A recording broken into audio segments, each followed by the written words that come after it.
여러분, 이런 생각 한 번쯤 해보신 적 있으시죠? 별로 사치한 것도 없는데 왜 항상 돈이 없지? 비싼 명품백을 산 것도 아니고 해외여행을 자주 간 것도 아닌데 그냥 평소처럼 살았을 뿐인데 통장은 늘 바닥에 가깝습니다. 왜 이런 일이 벌어지는 걸까요? 정답은 생각보다 단순합니다. 젊었을 때부터 작은 돈을 함부로 대했기 때문입니다. 그리고 이 소비 습관은 조용히 하지만 확실하게 노후를 무너뜨립니다. 지금 대한민국 노년 빈곤율은 OECD 국가 중 가장 높습니다. 약 50%에 육박하죠. 노인 10명 중 5명이 기초생활수급자 수준으로 살아가고 있다는 뜻입니다. 한국 노인 자살률은 전 세계 평균의 2배가 넘습니다. 대표적인 이유 3가지 중 하나가 빈곤입니다. 이 숫자들이 남의 이야기가 아닐 수 있습니다. 이건 단순히 돈이 많고 적고의 문제가 아닙니다. 돈을 어떻게 대했느냐의 문제입니다. 가장 위험한 소비는 사치가 아닙니다. 작아서 의심하지 않는 소비입니다. 평소에 그냥 쿠팡에서 장 보고 외식 몇 번 하고 어쩌다 손주 장난감 하나 사주고 공과금의 보험료 정도 나가잖아요. 전부 평범한 지출처럼 보입니다. 그런데 바로 이게 문제입니다. 평범하다고 느끼기 때문에 줄여야겠다는 생각조차 못하게 되는 거예요. 가난해지는 이유는 꼭 월급이 부족해서가 아닙니다. 소비 기준이 잘못되어 있기 때문입니다. 오늘은 50대, 60대가 특히 조심해야 할 노후에 가난해지는 소비 습관 9가지를 말씀드리겠습니다. 50대 이후 가장 많이 후회하는 지출, 1위가 바로 집과 차입니다. 무리하게 대출을 끌어당겨 집을 업그레이드하거나 필요 이상으로 좋은 차를 구매하는 경우가 많죠. 같은 아파트 단지 이웃이 외제차를 몰고 다니는 걸 보면서 자격지심이 생깁니다. 나도 평생 고생했는데 좋은 차 한 번은 타봐야지. 이게 내 인생 마지막 차일 수도 있는데 외제차 타면 사람들이 나를 다르게 보지 않을까? 이렇게 스스로 합리화하면서 결제 버튼을 누릅니다. 하지만 차를 산 순간부터 현실이 시작됩니다. 신용카드 할부, 유지보수비, 기름값, 보험료, 돈 나갈 일만 끊임없이 생깁니다. 그리고 사는 순간부터 가치가 떨어집니다. 새 차를 사고 1년만 지나도 가치의 10, 20%가 사라집니다. 5년 후에는 신차 가격의 절반 수준까지 내려가는 경우도 많아요. 집도 마찬가지입니다. 정말 필요한 주거 개선이 아니라 비교 심리 때문에 무리하게 집을 넓히면 그 대출은 몇 년, 길게는 10년 이상 내 삶을 묶어버립니다. 감정으로 결정한 큰 지출은 수년간 재정에 부담이 됩니다. 그래서 후회의 강도가 가장 큽니다. 두 번째, 지금 안 하면 손해본다는 말에 가입한 보험입니다.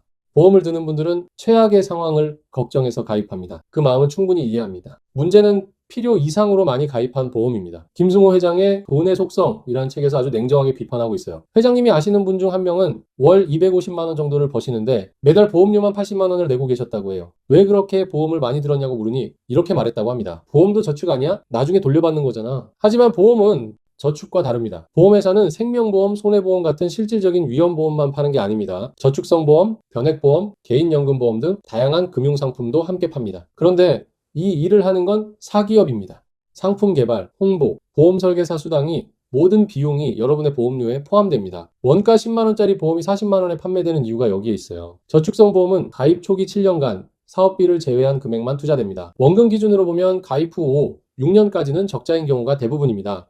책에 나와 있는 내용에 따르면 그렇습니다. 50대, 60대는 회복할 시간이 젊은 세대보다 짧습니다. 그래서 잘못 가입한 금융상품, 보험상품 하나가 나중에 큰 후회로 돌아올 수 있습니다. 실비보험과 자동차 보험처럼 꼭 필요한 보험 외에는 꼼꼼히 따져보세요. 아니면 보험료를 10년, 20년 직접 모아서 자가보험처럼 쓰는 게 더 나을 수 있습니다. 세 번째, 체면 소비입니다. 명절 선물, 경조 삽입, 자녀 결혼, 손주 선물. 체면이 들어가는 순간 지출 규모가 달라집니다. 그래도 이 정도는 해야지. 남들이 어떻게 보겠어. 자식 체면도 있는데. 손주한테 이 정도는 사줘야지. 당시에는 어쩔 수 없다고 생각합니다. 가족을 사랑해서 쓰는 돈은 괜찮습니다. 하지만 남의 시선 때문에 쓰는 돈은 결국 내 노후를 갉아먹습니다. 마음이 아니라 체면으로 쓴 돈은 나중에 반드시 후회로 돌아옵니다. 네 번째, 여행입니다. 여행은 정말 소중한 경험입니다. 새로운 곳을 보고 다른 문화를 경험하는 것, 추억을 만드는 일은 분명 가치 있는 일입니다. 그런데 솔직하게 한번 물어볼게요. 그 여행, 정말 나를 위한 건가요? 아니면 SNS에 올라오는 지인들 사진을 보고 나도 가야 하지 않나는 생각에서 시작된 건가요? 비용 대부분을 신용카드로 결제하고 쇼핑하고 SNS 인증하고 돌아와서 카드값 걱정하는 패턴. 이런 여행이 반복된다면 진지하게 생각해 봐야 합니다. 다음 달부터 몇 달 동안 갚아야 하는 여행이라면 그건 추억이 아니라 빚입니다. 해외여행 한번 다녀오면 항공권, 숙박, 식비, 쇼핑, 선물까지 생각보다 큰 돈이 나갑니다.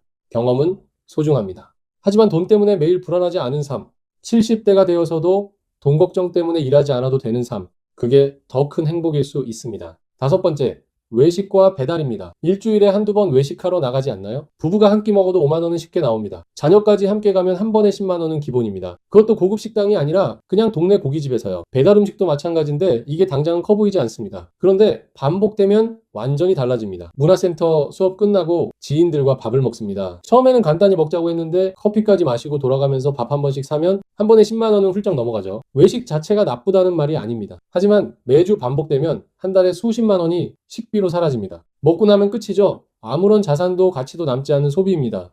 집에서 훨씬 저렴하게 만들 수 있는 음식들이었는데도요. 사람들이 이걸 못 느끼는 이유는 한 번에 몇만 원 정도니까 작아 보이기 때문입니다.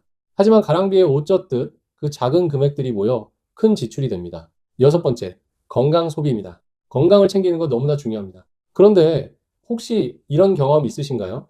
건강 관련 TV 프로그램을 보고 나서 방송에 나온 영양제를 사셨던 적이요.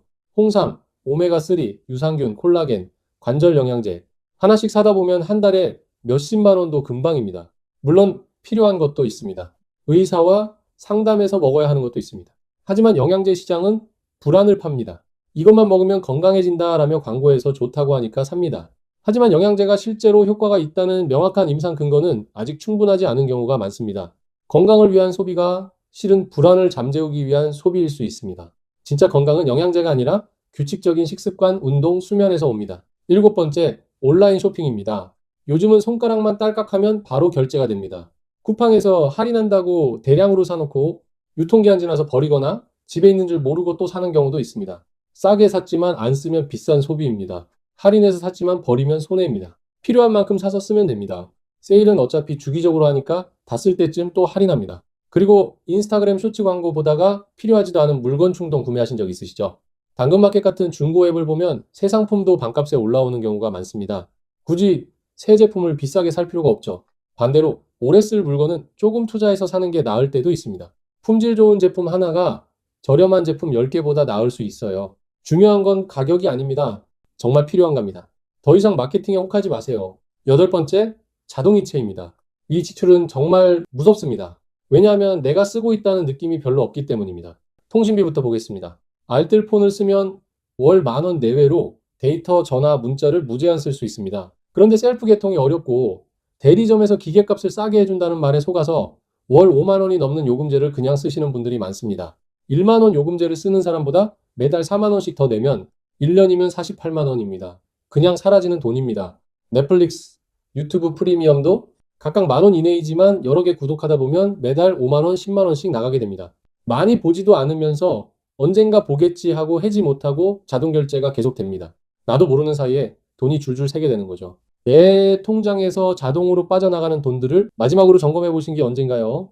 1년에 한 번이라도 이거 정말 필요한가 하고 물어보세요.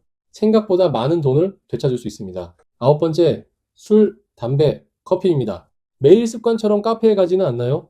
빵 하나 같이 먹으면 한 끼 밥값보다 더 나오는 경우도 많습니다. 술도 마찬가지입니다. 한 번 마시면은 안주값, 대리비, 택시비까지 붙습니다. 별것 아닌 것 같지만 반복되면 한 달에 몇십만 원입니다. 이건 돈만의 문제가 아닙니다. 건강까지 함께 잃습니다. 여기까지 들으면 이런 생각이 드실 수 있습니다. 그럼 아무것도 하지 말고 살라는 말인가?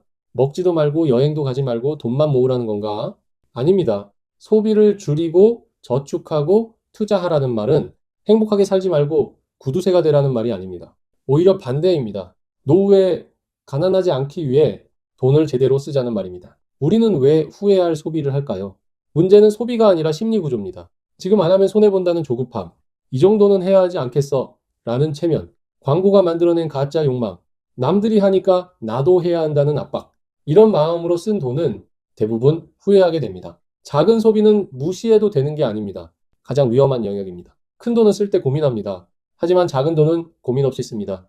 그래서 더 무섭습니다. 그래서 우리는 이렇게 바꿔야 합니다. 충동적으로 차와 집 바꾸지 않기, 꼭 필요한 보험만 들고 해지하기, 친구나 가족에게 체면 때문에 했던 과한 지출 줄이기, 능력을 넘어서 신용카드 긁지 않기, 외식과 배달 줄이고 집밥 해먹기, 중고 앱 활용하기, 할인 광고 쿠폰에 혹해서 예정에 없던 소비하지 않기, 영양제, 건강식품 줄이기, 불필요한 구독은 해지하기, 휴대폰 알뜰 요금제 쓰기, 술, 담배, 커피 습관적으로 하지 않기. 핵심은 이겁니다. 샀을 때 돈이 그냥 사라지는 것 말고 돈을 벌어다 주는 것, 경험을 쌓아주는 것, 능력을 키워주는 것, 가치를 만드는 것을 사야 합니다. 지금 깨닫는 사람은 노후가 여유가 생깁니다. 못 깨닫는 사람은 평생 돈 스트레스를 받습니다. 그리고 돈 걱정이 없어지는 때가 오면 이상한 경험을 하게 됩니다. 언제든 마음만 먹으면 살 수 있다라는 걸 알게 되면 오히려 사고 싶은 마음이 줄어들어요. 반대로 돈이 부족하다고 느낄수록 더 사고 싶고, 더 먹고 싶고, 더 쓰고 싶어집니다. 결핍이 소비를 부르고, 불안이 지출을 만듭니다. 자수성가의 아이콘 김승호 회장의 말씀을 인용하자면 작은 돈은 큰 돈의 씨앗입니다. 씨앗을 함부로 다루는 사람은 그 어떤 것도 키우지 못합니다. 작은 돈을 모아 종잣돈을 만들고 그 종잣돈이 투자의 마중물이 됩니다. 모든 투자는 작은 돈에서 시작됩니다. 자산이 모이면 반드시 투자로 이어져야 합니다. 투자하지 않는 돈은 죽은 돈입니다. 장롱 속에 잠든 돈은 인플레이션이라는 독을 먹고 서서히 죽어갑니다. 오늘부터 딱 하나만 바꿔보세요. 그렇게 모은 작은 돈이 여러분의 노후를 바꾸는 첫 번째 씨앗입니다. 노후 준비 습관을 만들고 싶다면 구독과 좋아요 눌러주세요.